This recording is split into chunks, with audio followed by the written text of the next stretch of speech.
நேரத்தில் என்ன செஞ்சீங்கன்னு பொதுமக்கள் கேள்வி கேட்பாங்க. இன்றைக்கு தமிழ்நாட்டினுடைய முதலமைச்சர் திராவிட மாடல் ஆட்சியை நடத்தி கொண்டிருக்கின்ற தமிழ்நாட்டினுடைய முதலமைச்சர் இன்னும் இந்த 5 ஆண்டு காலத்தில் செய்த பணிகளுக்கு பின்னால் உங்களுடைய எண்ணங்களை நீங்கள் சொல்லுங்கள், உங்களுடைய பகுதியினுடைய வளர்ச்சிக்காக உங்களுடைய கருத்துக்களை சொல்லுங்கள்னு தெரு தெருவா வால் போஸ்ட் அடிச்சு ஒட்டுகின்ற ஒரு ஆட்சி.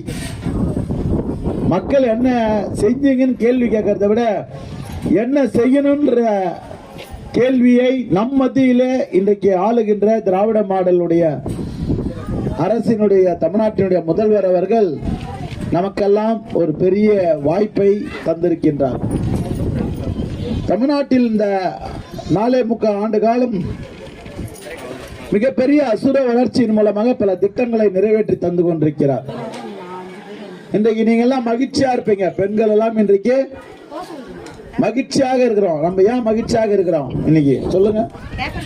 நேற்று நடந்தது தமிழ்நாட்டினுடைய முதலமைச்சர் தமிழர்களுடைய திருநாளான பொங்கல் திருவிழாவை, இந்த பொங்கல் திருநாளை ஒரு திருவிழாவாக கொண்டாட மக்களுக்கு இன்றைக்கு கரும்பு போன்ற பொங்கலுக்கு தேவையான பொருட்களை வழங்குவது வழக்கமாக இருந்தாலும் கூட கூடுதலாக பெண்களுடைய எதிர்பார்ப்பையும் ஏன் தமிழ்நாட்டு மக்களுடைய எதிர்பார்ப்பை இன்றைக்கு 3000 ரூபாய் கொடுத்து மிகப்பெரிய இன்ப அதிர்ச்சியிலும் இந்த பொங்கலை இனிப்போடு கொண்டாடுகின்ற வகையில் இன்றைக்கு இந்த திட்டங்கள் நேற்று துவங்கப்பட்டு யாரெல்லாம் 3000 ரூபாய்னு வந்துருக்கீமா? நேற்று போயிட்டு அதெல்லாம் கை தூக்குங்க பார்க்கலாம்.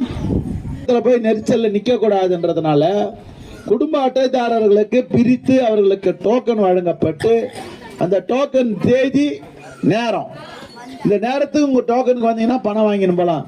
எந்த விதமான நீண்ட வரிசை நிக்காம கியூ நிக்காம காத்திருக்க வேண்டிய இல்லாத ஒரு சூழ்நிலையை தமிழ்நாட்டின் முதலமைச்சர் உருவாக்கி தந்திருக்கின்றார். இதெல்லாம் சொல்றதுக்கு காரணம், ஒரு நாட்டினுடைய முதல்வராக இருந்து நாட்டினுடைய மக்களுடைய எண்ணங்களையும் அவர்களுடைய கடினமான உழைப்புக்கும் மதிப்பளிக்கின்ற வகையில் இது போன்ற திட்டங்கள் நிறைவேற்றிக் கொண்டிருக்கிறது.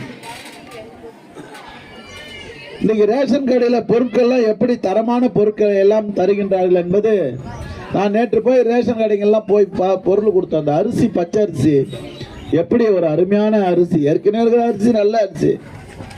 இந்த பொங்கல் பயன்படுத்துகின்ற வகையில் இன்றைக்கு ஒரு தரமான பொருட்களை வழங்கிய பெருமைக்குரிய ஒரு முதல்வரை நாம் பெற்றிருக்கிறோம்.